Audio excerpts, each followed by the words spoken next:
दर्शक बंधु ओढ़नी सीरियल रे देखा पाइबे एक धमाकदार एपिसोड। जीवन ज्योति को कहे ज्योति गोटे स्वामीर कर्तव्य है से जो भी सिचुएशन हो से स्त्री साथ दबा दरकार आउ ता उपरे भरोसा करबा दरकार। आउ एबे मानसी होउछंती मो स्त्री आउ मोर तांको उपरे पूरा भरोसा अछि। जीवन एमिति कहले ज्योति पूरा आश्चर्य है कि जीवन को मुह को चाहि रहिबे।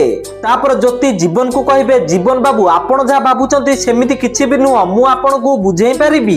तापर जीवन कहिबे तुमको केते थर मु कहिली मां कहिले जेजेमा भी कहिले कोन सत कहि दियो हेले तमे काहा कथा भी सुनिलनी कि सत कहिलनी। एबे बहुत डेरी हे जाईची ज्योति तमे निजे तम हाथ रे डिवोर्स पेपर रे साइन करिचो।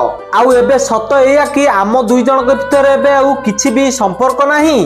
तापर ज्योति जाई कि संध्या को कहिबे मां आपण जाई कि कहतु ना आपण बुझंतु ना। ज्योति संध्या को एमिति कहिले संध्या कहिबे मु कोन कहिबी ये सब तो तोरी कारनामा ना तू तो सब करिचु। तापर जीवन कहिबे एबे बास कर ज्योति सत तो एया एबे मानसी होउछंती मो स्त्री आउ तमे होउछ मो स्त्री रो भौणी।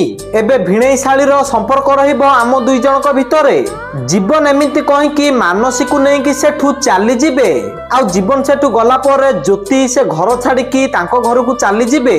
तो दर्शक बंधु आपण मानु कोन लागुची ज्योति कोन आउ थरे से वास को फेरिबे कि आपन मतामत कोन हमको कमेंट माध्यम रे जणांतु। आ ओढ़नी सीरियल रो सब टिकमिक अपडेट सर्वप्रथमे जानिबा पे वीडियो गोटा लाइक करी चैनल को सब्सक्राइब कर दियंतु।